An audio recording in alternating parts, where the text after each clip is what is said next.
आपके कोई सवाल जवाब हो तो आप अपने सवाल जवाब है वो पूछ सकते हैं। साथ ही साथ हमारे जो कैंडिडेट साथी हैं इनसे भी आप कोई भी यानी कि एक तरह से अपनी जो बात पूछना चाहें वो आप इनसे भी पूछ सकते हैं। धन्यवाद। सर, आप किस गठबंधन में, इंडिया गठबंधन में, एनडीए गठबंधन में है? ना हम इंडिया गठबंधन में है और ना ही हम एनडीए गठबंधन में है।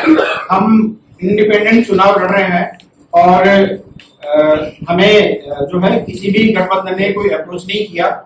विधानसभा चुनाव में राजस्थान में इंडिया गठबंधन ने अप्रोच जरूर किया था, लेकिन उन्होंने एक तरह से जो है हमें भुलभुलैया में रखा। बाकी हमें यानी कि एक तरह से उसमें शामिल नहीं किया। बाकी एनडीए गठबंधन में तो जाने का सवाल ही बना है। सर, लोग बहुजन समाज के लोग खास तौर से कैसे विश्वास करें आपके ऊपर, क्योंकि इससे पहले बहुजन समाज ने आरपीआई और बैसपा से जो सांसद भेजे हैं चुन करके, वो कितनी आवाज बहुजन समाज की पार्लियामेंट में उठाते हैं? कैसे विश्वास करें आपके ऊपर? देखिए, ये समाज तो हमेशा जितने भी लीडर पैदा हुए या जो भी आए उनको सपोर्ट करता रहा, लेकिन जब हम प्रैक्टिकली देखते हैं तो सांसद या जो चुनकर प्रतिनिधित्व जाता है उसकी भूमिका अच्छी नजर नहीं है समाज के प्रति। कैसे विश्वास किया? जी, आपकी जो बात है बिल्कुल सही है। मैं इस बात को एग्री भी करता हूं कि समाज ने, जनता ने ऐसे लोगों को संसद में, विधानसभा में चुनकर भेजा है, लेकिन अब यदि उनकी विश्वसनीयता, वो जनता की विश्वसनीयता पर खरे नहीं उतरे हैं, तो हम कितना खरे उतरेंगे या नहीं उतरेंगे, एक बार हमें अवसर दिया जाए और यदि हम खरे उतरते हैं तो अगली बार हमें आजमाया जाए। अन्यथा पब्लिक के पास में, जनता के पास में ऑप्शन रहता है, हर 5 साल बाद में चुनाव होता है और ये इस बात का साक्षी है कि जिन्होंने भारत की और विशेष रूप से बहुजन समाज की जनता की उम्मीदों, अपेक्षाओं के ऊपर जब वो लोग खड़े नहीं उतरे तो आज उनकी स्थिति क्या है वो खुद यानी कि एक तरह से आत्ममंथन कर सकते हैं और उनको करना भी चाहिए। सर, आप बहुजन समाज के लिए, हक अधिकार के लड़ने के लिए जमीन पे तो आप दिखते नहीं, केवल चुनाव लड़ने के लिए आप लोग आगे नहीं। आप ये बहुत, मुझे लगता है कि आप लोगों को पता नहीं है कि हम चुनाव लड़ने के लिए केवल आ गए हैं और जमीनी स्तर पर हम नहीं दिखते हैं।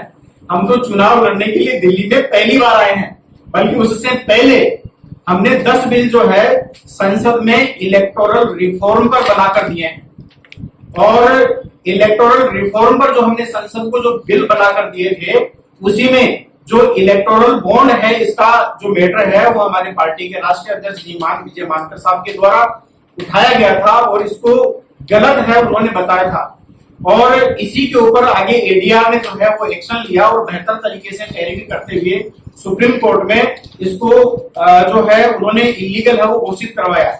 लेकिन इस फैसले को भी यानी कि एक तरह से हम पूर्ण नहीं मानते हैं, ये आधा फैसला है, क्योंकि ये जो इलेक्टोरल बॉन्ड को उन्होंने जो इलीगल घोषित करवाया है, हम तो उससे भी आगे बढ़कर हमने बात की थी कि वर्तमान में जो ये जो अलग अलग जो राजनीतिक पार्टियां हैं, इनको जो कारपोरेट घरानों के द्वारा और अलग अलग कंपनियों के द्वारा और कुछ लोगों के द्वारा जो इनको डोनेशन दिया जाता है, जो चंदा दिया जाता है, इससे एक तरह से राजनीतिक भ्रष्टाचार है उसको बढ़ावा मिलता है।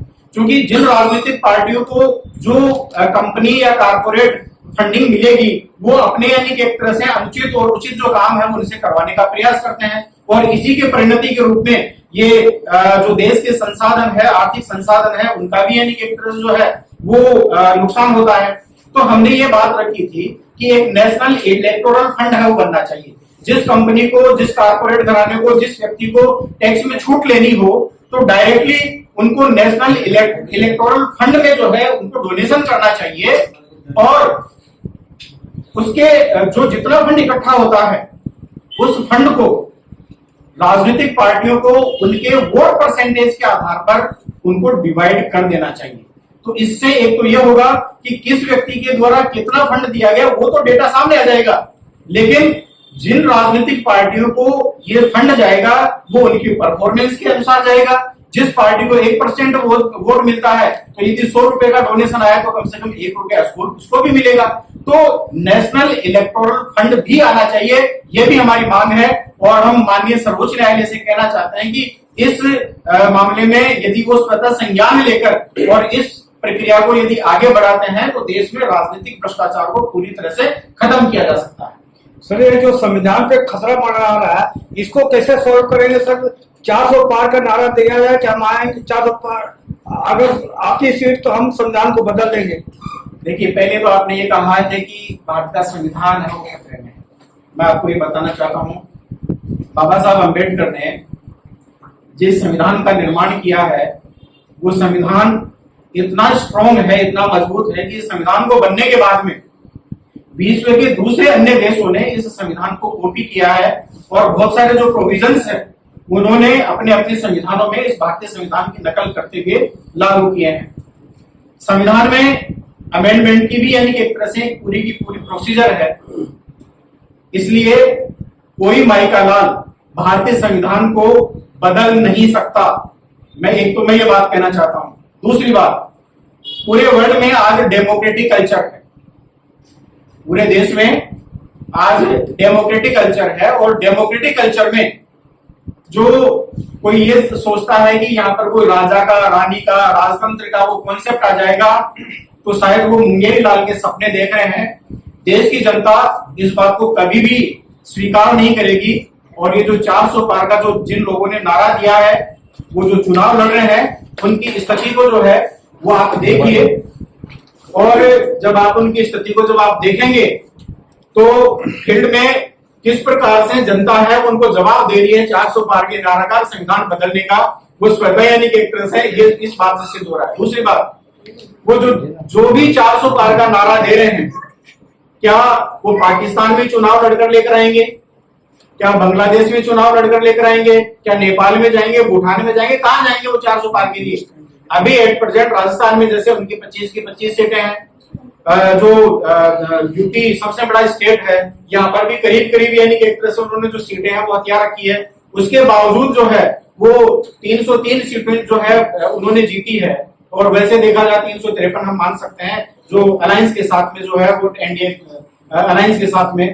तो एक तो कहीं ना कहीं पर वो जिन्होंने भी नारा दिया है आप जानते हैं कि कितने बड़े जुमलेबाज हैं और इस बात को लेकर जो है आज जनता है वो उनके ऊपर यकीन भी नहीं करती है। केवल प्रधानमंत्री का या किसी व्यक्ति का नाम लेने की जरूरत नहीं है, एक जुमलेबाज शब्द का आप इस्तेमाल करोगे तो स्वतः यानी कि इंगित हो जाता है ये कौन जुमलेबाज है। तो इसमें हम इस बात को नहीं मानते कि भारतीय संविधान को कोई खत्म कर सकता है। सर इसका मतलब आप मोदी जी से सहमत है? मोदी जी ने कहा बाबा साहब भी आएंगे तो संविधान में बदल सकते हैं। नहीं, मैं मोदी जी से सहमत है या नहीं है, हम उस बात को नहीं करें। आपने जो सवाल किया कि भारतीय संविधान को खतरा है, मैं ये मानता हूं कि भारतीय संविधान इतना स्ट्रॉन्ग है कि भारतीय संविधान को कोई खत्म नहीं कर सकता। हाँ, कोई और आप पूछना चाहते हैं? महेश जी, चुनाव में आरक्षण को लेकर सवाल खड़े हो रहे हैं, आपका क्या कहना है? आपकी पार्टी का क्या रहेगा इसमें? आरक्षण को लेकर? हाँ, देखिए आरक्षण को लेकर हम हमारी पार्टी की तरफ से हमारा तो ये क्या रहेगा कि आरक्षण जब तक हम सामाजिक और आर्थिक रूप से बराबर नहीं हो जाते तब तक तो आरक्षण होगा ही होगा, इसको कोई खत्म नहीं हो सकता। कहा जा रहा धर्म के आधार का आरक्षण होना चाहिए। धर्म के आधार पर तो बिल्कुल ही नहीं होना चाहिए। जो जाति उत्पीड़न होता है वो धर्म के नाम पर थोड़ी होता है, वो तो जाति के नाम पर होता है ना। आप खिलाफ हैं धर्म के आधार पर? धर्म के आधार पर? धर्म के आधार पर आरक्षण हो देश में, आप इसके खिलाफ हैं? हम इसके खिलाफ धर्म के आधार पर नहीं। मैं थोड़ा सा मैं आपको क्लियर कर देता हूँ। देखिए ऐसा है, भारत के संविधान में बाबा साहब ने जब संविधान बनाया था और पार्लियामेंट में जब डिबेट्स हुई थी उसमें बहुत सारी ऐसे इश्यू भी आए थे, उसमें माइनॉरिटीज को भी रिजर्वेशन, जो अल्पसंख्यक है वो उसमें धर्म के आधार की बात नहीं, वो जो धार्मिक अल्पसंख्यक है यदि वो शैक्षिक और सामाजिक दृष्टि से यदि पिछड़े हुए हो तो रिजर्वेशन का प्रोविजन हो सकता था। लेकिन चूंकि आगे चलकर जब पार्लियामेंट में जब डिबेट हुई, डिबेट के आधार पर यह तय किया गया कि भाई एससी और एसटी को तो जो शेड्यूल बना हुआ है अनुसूचित जाति जनजाति के रूप में उनको उस अनुपात में रिजर्वेशन मिलेगा। और उसी के साथ में संविधान बनाते समय ये बात है वो डिसाइड हो गई थी, सेटल हो गई थी कि एक जो है आयोग का गठन किया जाएगा जो अति पिछड़ा वर्ग है उसके लिए, और उन वर्गों की पहचान की जाएगी और पहचान करने के बाद में ये डिसाइड होगा कि उनको भी यानी कि एक तरह से रिजर्वेशन है वो शिक्षा में, नौकरी में और जो है व्यवसाय में, इनमें है वो मिलना चाहिए। तो ये बात है वो सेट होगी। लेकिन बाबा साहब ने ये कभी नहीं कहा था, संविधान में ऐसा कोई प्रोविजन भी नहीं था कि रिजर्वेशन है वो 50% तक ही रहना चाहिए। तो हमारा तो ये मानना है कि जातिगत जनगणना होनी चाहिए और जिस समाज की जितनी भागीदारी है उस अनुपात में उनको शिक्षा में, नौकरी में और राजनीति में या जो लोकल बॉडी में जो भी है उनको रिजर्वेशन होना चाहिए। महिलाओं की भागीदारी है वो भी बराबर रूप में उनकी भी बढ़नी चाहिए। हम इस बात को पूरी तरह से स्वीकार है वो करते हैं। हमारे चैनल बहुजन दस्तक को लाइक, शेयर, सब्सक्राइब देखना मत भूलिएगा। जय भीम, जय भारत, जय संविधान, नमो बुद्धाय। धन्यवाद। चैनल आर्थिक समस्या से गुजर रहा है। अगर आप बहुजन समाज में बाबा साहेब अम्बेडकर और तथागत बुद्ध की विचारधारा को अधिक से अधिक लोगों तक पहुंचाना चाहते हैं तो हमें आर्थिक सहयोग प्रदान करें ताकि हम अपने चैनल के माध्यम से देश विदेश में समता, बंधुता, एकता और संवैधानिक अधिकारों को ज्यादा से ज्यादा लोगों तक पहुंचा सकें। आप अपनी सहायता राशि नीचे लिखे खाते में जमा करा सकते हैं। खाता धारक गौतम रत्ना, खाता संख्या 3169576865 IFSC कोड SBIN 0060336, बैंक भारतीय स्टेट बैंक। आप हमारे बैंक खाते का विवरण स्क्रीन पर भी देख सकते हैं। जय भीम, जय भीम। मैं गौतम रत्ना आपका बहुजन फिल्म प्रोडक्शन में स्वागत करता हूं और आप हमारे प्रोडक्शन हाउस के अंदर अपना कैरियर बना सकते हैं as a film director, as a producer and actor and actress and editor and cinematographer also. अगर आपको फिल्म से रिलेटेड कुछ भी प्रोजेक्ट आपको बनवाना है तो हमारे पास में पूरा सेटअप है जिसमें फिल्म कैमरा है, शूटिंग लाइट्स है और एडिटिंग है। सारा A to Z एक ही जगह पर आपको हमारे यहाँ पर मिल जाएगा। तो दोस्तों आप हमें कांटेक्ट कर सकते हैं हमारे नंबर्स पर 9810085714 और 8510005714। हमारे वेबसाइट पे विजिट कर सकते हैं www.filmserviceindia.com और हमें मेल भी कर सकते हैं gautamfilmsproduction@gmail.com पर। धन्यवाद।